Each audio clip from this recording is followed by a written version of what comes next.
Hello, students. Welcome back. My name is Garvit Khandelwal, and I'm working as a lecturer mechanical in Rajesh Pilot Government Polytechnic College.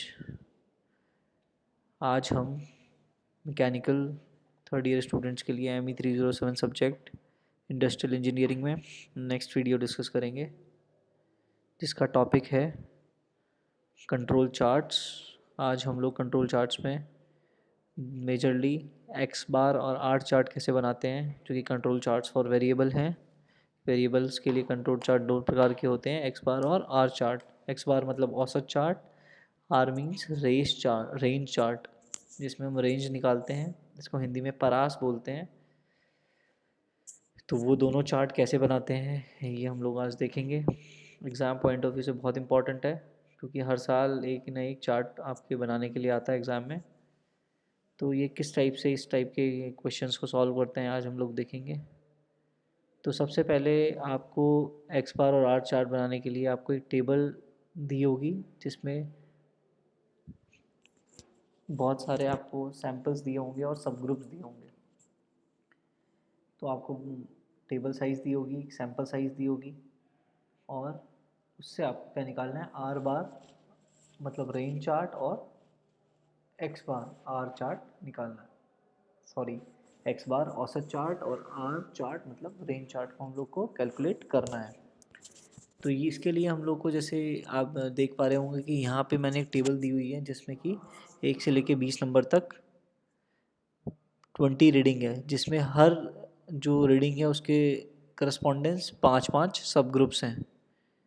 ठीक है, तो सबसे इसी type की आपको readings दी जाती है एग्ज़ाम में। या तो आपको एक एक नंबर के अगेंस्ट 5 सब ग्रुप देंगे, या पाँचों सब ग्रुप का सीधे औसत निकाल के दे देंगे। तो इस टाइप से क्वेश्चन आता है कि आपको ये 20 रीडिंग्स दी होती हैं, 20 सब ग्रुप 20 रीडिंग्स के करस्पॉन्डेंस सब ग्रुप दिए होते हैं। तो सबसे पहले आपको क्या निकालना होता है, इसकी हेल्प से आपसे पूछा जाता है कि एक्स बार चार्ट और आर चार्ट को कंस्ट्रक्ट कीजिए। तो इसके लिए आपको क्या करना पड़ता है, जैसे इसमें सब ग्रुप जो दिए हैं, इसके सबसे पहले आपको एक्स बार चार्ट निकालने के लिए एक्स बार निकालना पड़ेगा। एक्स बार मतलब औसत। तो एक जो फर्स्ट जो रीडिंग है उसके करस्पॉन्डिंग आपको 5 सब ग्रुप्स दिए हैं, उस पाँचों का एवरेज निकालना पड़ेगा। तो जैसे हम लोग उसका एवरेज कैसे निकालेंगे, पाँचों का टोटल इस सबको ऐड कर देंगे और divided by 5, 39 plus 39 plus 38 plus 37 plus 37 divided by 5। तो जो एवरेज आ जाएगा वो आ जाएगा 38। इसी प्रकार से जो 20 रीडिंग्स हैं उनका सबका एवरेज निकाल लेंगे। तो ये एवरेज की कैलकुलेशन हो जाएगी। उसके बाद हमको नेक्स्ट जो कॉलम बनाना है वो बनाना है रेंज का। रेंज कैसे निकालेंगे, तो स्टूडेंट्स रेंज जो होती है वो होती है आपको जो एक रीडिंग के करस्पॉन्डिंग पांचों सब ग्रुप है उसमें, मतलब रेंज मतलब सबसे स्मॉलेस्ट नंबर और सबसे लार्जेस्ट नंबर, मतलब सबसे छोटा नंबर और सबसे बड़े नंबर के बीच का डिफरेंस। तो पहले जो नंबर की रीडिंग है उसमें देखो आप, सबसे बड़ा नंबर कौन सा दिखेगा आपको, सबसे बड़ा दिखेगा 39। दो बार आ रहा है 39, सबसे बड़ा नंबर 39 है और सबसे छोटा नंबर 38 और उससे छोटा 37। तो सबसे बड़ा नंबर आपका 39 है, सबसे छोटा नंबर कितना है 37 है। तो दोनों का डिफरेंस मतलब 39 में से 37 को घटा देंगे, सब्ट्रैक्ट कर देंगे, तो कितना रेंज आ जाएगा 2। मतलब जो ये फर्स्ट रीडिंग है उसके उसमें जो 5 जो आपको सब ग्रुप दिए हुए हैं उसके अंदर सबसे छोटी और सबसे बड़ी रीडिंग के बीच का डिफरेंस कितना है, 2 का है। इसी प्रकार से नेक्स्ट रीडिंग में आप देखो तो सबसे बड़ा नंबर 40 दिख रहा है आपको और सबसे छोटा नंबर 37 दिख रहा है, 37। तो 40 और 37 का बीच का डिफरेंस कितना आ गया, 3। तो यहाँ पर रेंज कितनी आ जाएगी, 3 आ जाएगी। और एवरेज कैसे निकालेंगे, ये जो पांचों रीडिंग्स हैं इनको ऐड करके, इनको जोड़ के डिवाइडेड बाई 5। तो इस टाइप से आप रेंज की टेबल निकाल लेंगे। तो यहाँ से आपका जो स्टेप नंबर 1 होता है चार्ट बनाने का वो स्टार्ट हो जाता है। पहले आपको सब ग्रुप का एवरेज देना है और रेंज निकाल लिए। एग्ज़ाम में कभी कभी सीधे आपको एवरेज और रेंज दी जाती है, तो जब एवरेज और रेंज दी जाएगी तो उससे आगे का पार्ट स्टार्ट करेंगे। यदि ये नहीं दी जाती है तो हमको इस टाइप के सब ग्रुप्स दिए जाएंगे, डिफरेंट डिफरेंट सीरियल नंबर पे डिफरेंट डिफरेंट रीडिंग्स मिलेगी। तो आपको क्या निकालना है, सबसे पहले एवरेज निकालना है और रेंज निकालनी है। तो यहाँ पे हमने एवरेज और रेंज निकाल लिया। अब क्या करना है, एवरेज का भी एवरेज निकालना है, मतलब ये जो भी एवरेज रीडिंग आई है 20 की, इसका एवरेज निकालना है। तो इसमें हम क्या करेंगे, सारी रीडिंग्स को जोड़ करके डिवाइड बाई 20 कर देंगे। तो सारी रीडिंग को जोड़ के डिवाइड बाई 20 करेंगे तो कितना औसत आ जाएगा, यहाँ लिखा हुआ है 39.7, मतलब 38 प्लस 38.6 प्लस 37.4, ऐसे सबको जोड़ते हुए डिवाइडेड बाई 20। 20 क्यों कर रहे हैं, क्योंकि यहाँ पे 20 रीडिंग्स हैं, तो एवरेज निकाल देंगे, औसत निकाल देंगे।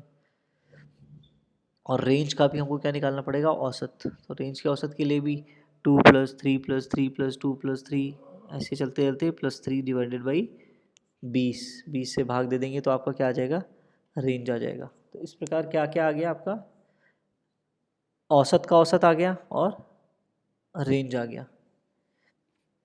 तो मतलब ये औसत तो हम बोलते हैं एक्स बार, इसको बोलेंगे हम एक्स डबल बार, मतलब एक्स बार का भी औसत, तो इसके ऊपर एक और बार लगा दिया। और इसको हम बोलेंगे आर बार, मतलब रेंज का औसत।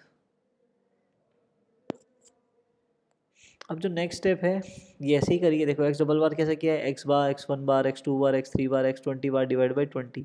तो ऐसे करके आपके 39.27 आ गया। इसी प्रकार से आर बार कैसे निकाला, R1 R2 R3, मतलब नंबर 1 पे जो रेंज है उन सबको प्लस करके डिवाइड बाई 20 से 2.9 आ गया। अब सब ग्रुप की साइज़ कितनी है आपकी, 5 दी हुई है, n बराबर कितनी है 5। तो आपको 5 साइज़ के लिए आपको रीडिंग्स दी होती है, A2 दिया हुआ होगा, D3 दिया होगा, D4 दिया होगा और D2 दिया हुआ होगा। ये सारी रीडिंग्स आपको गिवन होगी क्वेश्चन के अंदर, या फिर आपको एक टेबल दी होगी जिसमें n बराबर 5 के आपको सामने देखना है A2 की रीडिंग क्या है, A3 की रीडिंग क्या है, D4 की रीडिंग क्या है और D2 की रीडिंग क्या है। तो उससे आप ये चारों रीडिंग्स निकाल लेंगे। उसके बाद जो नेक्स्ट स्टेप होता है वो कंट्रोल चार्ट की लिमिट निकालना। लिमिट मतलब अपर कंट्रोल लिमिट और लोअर कंट्रोल लिमिट, UCL और LCL। तो आर नेक्स्ट चार्ट के लिए UCL क्या होती है ये आपको याद करनी है स्टूडेंट्स, ये आपको लर्न करना पड़ेगा। तो UCL क्या होगी एक्स बार चार्ट के लिए, एक्स डबल बार मतलब औसत का भी औसत प्लस A2 जो अभी आपने चार्ट से सीधे निकाल लिया और आर बार। तो यहाँ पे आपको तीन चीज़ों की रिक्वायरमेंट है, एक्स डबल बार, A2 और आर बार।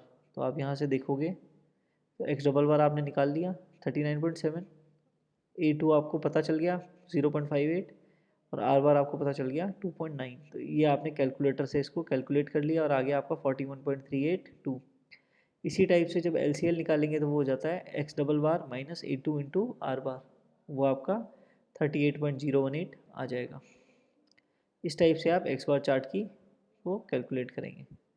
नेक्स्ट है आर चार्ट। तो आर चार्ट के लिए UCL LCL की क्या वैल्यू होती है, बहुत ही सिंपल होती है, D4 आर बार तो हो गया UCL।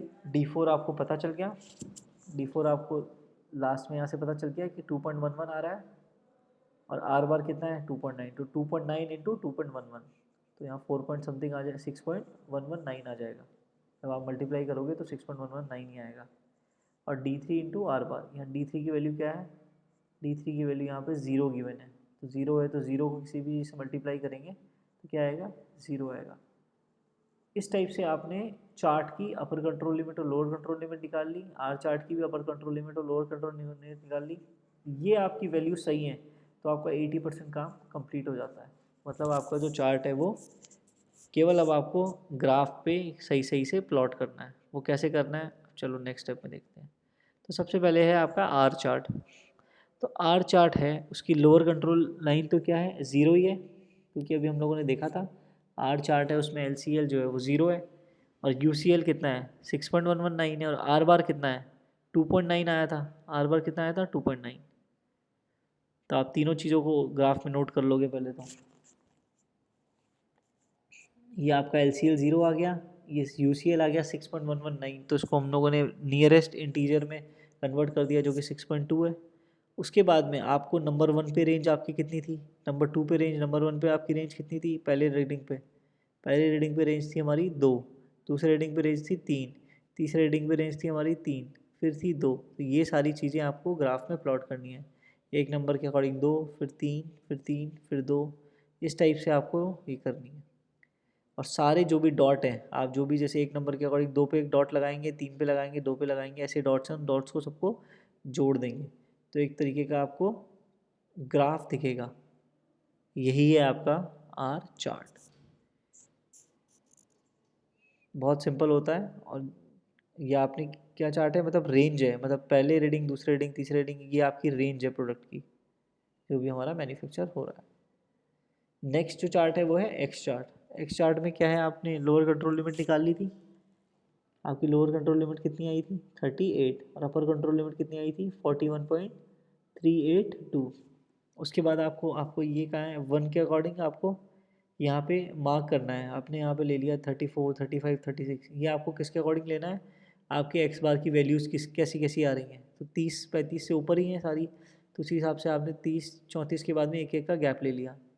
उसके बाद में आपने देखा वापस चार्ट में, जो पहला नंबर है उसके अकॉर्डिंग कितनी आ रही है रीडिंग 38, फिर दूसरे में 38.6, फिर तीसरे में 37.4। तो ये सारी रीडिंग को हमको चार्ट में लगाना है। पहले आपने 38 आ गया, फिर 38.6 आ गया, फिर 37 पॉइंट समथिंग आ गया। इस टाइप से आपने क्या किया, सारे नंबर 1, नंबर 2, नंबर 2 सारी रीडिंग्स के करस्पॉन्डेंस एक्स बार की वैल्यूज़ को पॉइंट कर दिया। पॉइंट करने के बाद सारे जो भी पॉइंट्स हैं उनको सबको मिला दिया। तो इस टाइप से आपका क्या आ गया, एक नया ग्राफ आ गया जिसको हम लोग बोलेंगे एक्स बार चार्ट।